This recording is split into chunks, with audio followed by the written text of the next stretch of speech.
Welcome to another night of the unknown. Before we confront the terror that awaits, please like and subscribe. Each of you who engages with these stories helps remind us all that fear is a shared human experience. The highway stretched out before him, a ribbon of cracked asphalt illuminated by the cold, pale light of the moon. Miles of desolate road lay ahead, bordered by endless plains that seemed to swallow the world in darkness. Jack sat behind the wheel, his hands gripping the leather-bound steering wheel of his 18-wheeler, the hum of the engine steady beneath him. He'd driven these roads before. He knew their empty, haunting quietness. But tonight, something felt different. His dashboard clock blinked 2:13 a.m. in that dull green glow, but the hours felt irrelevant out here. The interstate was utterly lifeless, save for the occasional rustle of wind sweeping across the dry land. Jack had always liked driving at night. Fewer cars meant fewer distractions, just him and the open road. But this route, Route 56, was known for its eerie emptiness. Stories had circulated among truckers for years about strange happenings on this stretch. Phantom hitchhikers, flickering headlights in the distance that led nowhere. But Jack wasn't one for tall tales. At least, that's what he told himself.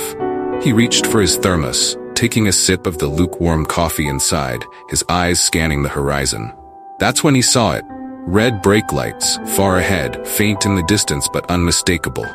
His heart rate quickened, and he immediately slowed the truck. It was unusual to see another vehicle out here at this time of night, especially one that had stopped. As he drew closer, the details became clearer. It was a small, beat-up sedan, the kind that looked like it had seen its share of years. Its brake lights glowed like dying embers, and the car was pulled off to the side of the road, tilted slightly on the shoulder. The headlights were off, no sign of movement inside. Jack's gut churned uneasily. He eased his rig to a stop 100 yards behind the car, letting the truck idle. The rumble of the engine suddenly felt intrusive, too loud against the backdrop of the silent night. Jack sat still for a moment, gripping the wheel tighter, listening to his own breathing.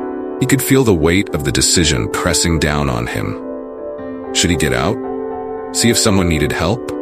Or was this one of those situations that every trucker feared? Something more sinister than just a broken-down vehicle? He flipped on his hazards and sat there, staring at the car. Minutes passed, but nothing changed. No one stepped out, no lights flickered on inside the car. Jack felt the hairs on the back of his neck stand on end. He leaned forward, squinting, trying to make out if there was anyone in the driver's seat. It was hard to tell. The windows were tinted, and in the dim light, the interior was a black void. Damn it, he muttered to himself. This wasn't how he wanted to spend the night. He grabbed his flashlight from the glove compartment and opened the door. The desert wind rushed in, carrying with it the smell of dust and earth, along with a strange metallic tang that didn't sit right with him.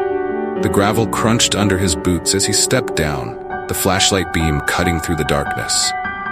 His rig loomed behind him, a comforting presence, its headlights casting long shadows across the road. As he walked toward the car, the silence deepened. Even the wind seemed to die down, leaving only the low hum of his truck and the distant chirp of insects. Jack's mind began to race. What if this was some kind of trap? He'd heard stories about bandits using abandoned cars as bait, luring unsuspecting drivers into stopping, only to rob them. But then the logical part of his brain pushed back. Who would go through all that trouble out here, in the middle of nowhere? And at this hour? The sedan was just ahead now, at its back end facing him. Jack's heart thudded in his chest, his breath quickening despite himself. He swung the flashlight to the driver's side window. It was up, and the glass was covered in a thin layer of dust. Jack hesitated, then slowly stepped closer, bringing the light to bear on the interior. Empty. The driver's seat was vacant. No sign of anyone inside. Jack exhaled, a small measure of relief washing over him. Maybe the driver had gone for help, but that didn't make sense either. There was nothing for miles, and no one in their right mind would abandon their car out here in the middle of the night. He circled to the front of the car, his flashlight sweeping over the hood. The front bumper was scratched and dented, like it had been in a minor accident, but there was no blood, no sign of a struggle. Just nothing. Jack felt the weight of the night closing in around him. the vastness of the empty plains suddenly feeling oppressive. He turned back toward his truck, about to leave, when a faint sound caught his ear, a soft, rhythmic tapping. He froze, straining to listen. The tapping was faint, almost imperceptible, like something knocking against the inside of the car. His grip tightened on the flashlight, his pulse racing again.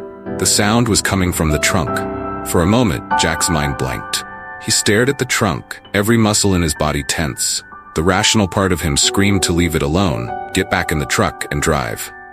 But something else, curiosity, maybe, or some buried sense of responsibility, pushed him forward.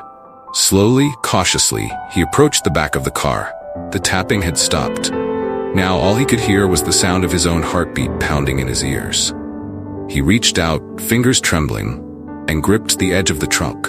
With a quick, forceful motion, he lifted it open. Nothing. The trunk was completely empty. Jack stood there, staring down at the hollow space, his breath coming in shallow gasps. He blinked, his mind struggling to make sense of what had just happened. Had he imagined the sound? Was his tired brain playing tricks on him? He slammed the trunk shut and stepped back, his nerves frayed, his entire body tense. This wasn't right. Something about the whole situation felt wrong on a level he couldn't explain. Turning away from the car, he began walking quickly back toward his rig. He needed to get out of here. But before he made it halfway, the sound returned. Tap, tap, tap, louder this time. Jack spun around, flashlight beam swinging wildly across the road. The tapping wasn't coming from the car anymore, it was coming from his truck. Jack's blood ran cold. He stood there, rooted to the spot, the beam of his flashlight trembling as it shone over the massive frame of his truck. For a second, he thought he saw something, movement in the shadow of the trailer. He swallowed hard, heart pounding, legs frozen. Tap, tap. It was closer now. From inside the cab, Jack's breath caught in his throat as he turned slowly toward the driver's door. The flashlight shook in his hand as he raised it, the beam flickering across the side of the cab. There, just barely visible through the window, was a face. A pale, gaunt face, staring back at him from the driver's seat. Jack didn't hesitate. He dropped the flashlight and ran, his boots pounding the gravel as he sprinted away from the truck. The wind howled around him, the sound of his own breath loud in his ears, but all he could think about was getting away from that thing in the cab. Behind him, the tapping continued.